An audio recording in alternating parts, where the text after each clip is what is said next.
ভোগৰ উৎসৱ ভোগালী বিহুলৈ মাজত মাথো এটা দিন অৰ্থাৎ কালিলৈ উৰুকা এতিয়া ৰাজ্যজুৰি ব্যাপক প্ৰস্তুতি চলি আছে মই মুহূৰ্তত উপস্থিত আছো ধেমাজি বেবেজিয়া গাঁৱত আৰু বেবেজিয়া গাঁৱৰ বুৱাৰী জিয়ৰী ওলাই আহি এতিয়া পিঠা খুন্দাত ব্যস্ত হৈ পৰিছে মোৰ সতীৰ্থ হৈতে আমি উপস্থিত আছো ধেমাজি বেবেজিয়া গাঁৱত আৰু বেবেজিয়া গাঁৱৰ এঘৰ মানুহত আমি দেখিবলৈ পাইছো তেখেতলোকে যি থলুৱা সমাজত যি ঢেঁকী এই ঢেঁকীত পিঠা খুন্দি তেখেতলোকে ভোগালীক যি আদৰেৰে প্ৰস্তুতি চলাই আছে আৰু আমি সতীৰ্থ হৈতে দেখাইছো তেখেতলোকে অকল ঢেঁকীত পিঠা খুন্দাই নহয় তেখেতলোকে তিল পিঠা বনাই আছে মালপোৱা বনাই আছে তেনেধৰণে বিভিন্ন ধৰণৰ সামগ্ৰীসমূহ ইয়াত প্ৰস্তুত কৰি আছে আৰু এটা কথা ক'ব লাগিব যেহেতু অসমীয়া সমাজত খুবেই হেৰাই যাবলৈ খোজা যি ঢেঁকীত তেখেতলোকে এতিয়া পিঠা খুন্দিবৰ বাবে এনেধৰণে শাৰী পাতি থকা দেখিবলৈ পোৱা গৈছে আৰু মোৰ সতীৰ্থই দেখাব ইয়াত তেখেতলোকে সকলোৰে পুৱাৰে পৰা আহি পিনে আজি ঢেঁকীত পিঠা খুন্দিবৰ বাবে তেখেতলোকে ইয়াত শাৰী পাতি আছে আৰু মই দেখাবলৈ অনুৰোধ কৰাম এয়া আমাৰ ধেমাজি বেবেজিয়া গাঁৱৰ বুৱাৰী জীয়ৰীসকল সকলোৱে আহি ইয়াত এতিয়া পিঠা খুন্দিবৰ কাৰণে ৰৈ আছে আৰু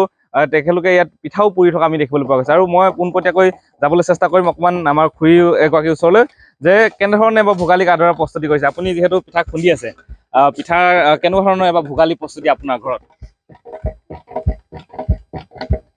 আমি খুব ভাল ধৰণে এই বছৰ বিহুটি আদৰিম বুলি ভাবিছোঁ সেইকাৰণে আমাৰ গাঁৱৰ এই বোৱাৰী আৰু জীয়ৰী আৰু আমাৰ এই জ্যেষ্ঠ আইতা এগৰাকীও আছে তেখেতো এই পিঠা পনা পুৰি আগৰ যিটো পৰম্পৰা সেইটো আমি ৰক্ষা কৰিম বুলি ভাবিছোঁ আপোনাৰ ঘৰত এবাৰ কি পিঠা বনোৱাৰ প্ৰস্তুতি কৰিছে ইতিমধ্যে পিঠা আপুনি খুন্দি আছে মই বৰ্তমান এতিয়া হেৰি তিল পিঠাৰ কাৰণে পিঠা খুন্দি আছোঁ আৰু তেল পিঠা এইটো আগৰ পৰা এইটো হৈয়ে আছে তেল পিঠাটো তাৰপৰা মালপোৱা পুৰিম আৰু নাৰিকলৰ লাড়ু তিলৰ লাড়ু এইখিনিয়ে কৰিম আৰু এয়া দেখিবলৈ পাইছে এয়া তেখেতলোকে প্ৰস্তুতি চলাই আছে আৰু আমি আৰু এগৰাকী খুৰীদেউৰ ওচৰলৈ আহিবলৈ চেষ্টা কৰিম যে কেনেকুৱা ধৰণে এবাৰ ভোগালী প্ৰস্তুতি আপোনাৰ ঘৰত কি এবাৰ প্ৰস্তুত কৰিছে আমাৰ ঘৰতো সেই ঠিক একেই খুৰীগৰাকীয়ে কৰা নিচিনা তিল পিঠা তাৰপিছত আৰু তেল দিয়া পিঠা কি বুলি কয় মালপোৱা তিলৰ লাড়ু নাৰিকলৰ লাড়ু তেনেকৈ পুৰিম বুলি ভাবিছোঁ আৰু এতিয়া এটা কথা দেখিবলৈ পাইছোঁ পুৱাৰে পৰা আপোনালোকে ইয়াত লানি পাতিব লগা কিয় হৈছে যিহেতু ঢেঁকীৰ গাঁৱত অভাৱ নেকি হয় হয় ঢেঁকীটো একেবাৰে অভাৱ আজিকালি পাবলৈ নাই আইতাগৰাকীৰ ঘৰতে কালি পাতি লোৱা হৈছে গোটেই ৰাইজে ওচৰ চুবুৰীয়াত লগ খাই উঠাই থৈ দিয়া আছিলে কিন্তু আমি গোটেইখনে লগ খাই পিনে পাতি লোৱা হৈছে পিঠা খুন্দিবৰ কাৰণে নহ'লে একে ঘৰতে গ'লে বহুত দেৰি হৈ যায় সেইটো কাৰণে ইয়াতে খুন্দিবলৈ কাৰণে ঢেঁকীটো হেৰি কৰি লোৱা হৈছে পাতি লোৱা হৈছে কালি এয়া আছিল অন্য এগৰাকী মহিলাত আমি অকণমান এফালে আহিবলৈ চেষ্টা কৰিম আৰু আইতাৰ পৰা আমি জানিবলৈ চেষ্টা কৰিম যিহেতু আজিৰ দিনত এই চহা অসমীয়া যি নিভাঁজ ভাষা ক'বলৈ গ'লে যি চহা অসমীয়া ঘৰত আগতে থাকে প্ৰত্যেকৰ ঘৰতে এটা ঢেঁকী দেখা পোৱা যায় কিন্তু এতিয়া ঢেঁকীৰ অভাৱ আৰু মই এগৰাকী আইতাৰ ঘৰত আহি সকলোৱে এনেধৰণে এতিয়া গোট খাইছে আমি আইতাগৰাকীৰ পৰা জানিবলৈ চেষ্টা কৰিম যে পূৰ্বে প্ৰত্যেকৰ ঘৰে ঘৰে ঢেঁকীসমূহ দেখিবলৈ পোৱা যায় এতিয়া ঢেঁকী খুবেই কম আপোনাৰ ঘৰত এতিয়া ৰাতিপুৱাৰ পৰা আমি ভিৰ লগা দেখিবলৈ পাইছোঁ কি ক'ব আপোনাৰ কিমান মানুহে এতিয়ালৈকে ইয়াত পিঠা খুন্দিলে বহুত মানুহে খুন্দা হৈছে গাঁৱৰ এতিয়া খুন্দি আছে পূৰ্বে কেনেকুৱা আছিল পূৰ্বে আপোনাৰ ঘৰত এতিয়া এটা বৰ্তমান ঢেঁকী আছে কিন্তু আগতে পূৰ্বে গাঁৱৰ প্ৰত্যেকৰ ঘৰে ঘৰে ঢেঁকী আছিল নে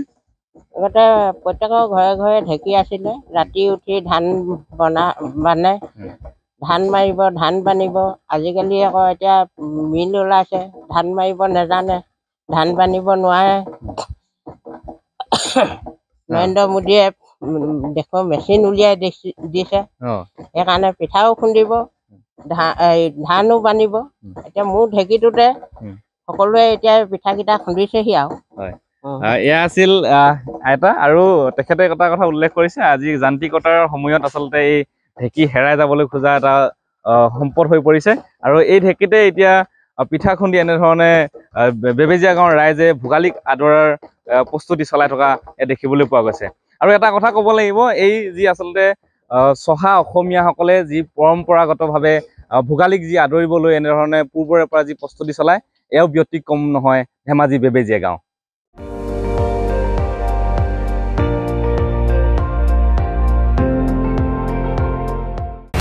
আপুনি চাই আছে ND24 সৰ্বশ্ৰেষ্ঠ নহয় সৰ্বোত্তমৰ দৌৰত।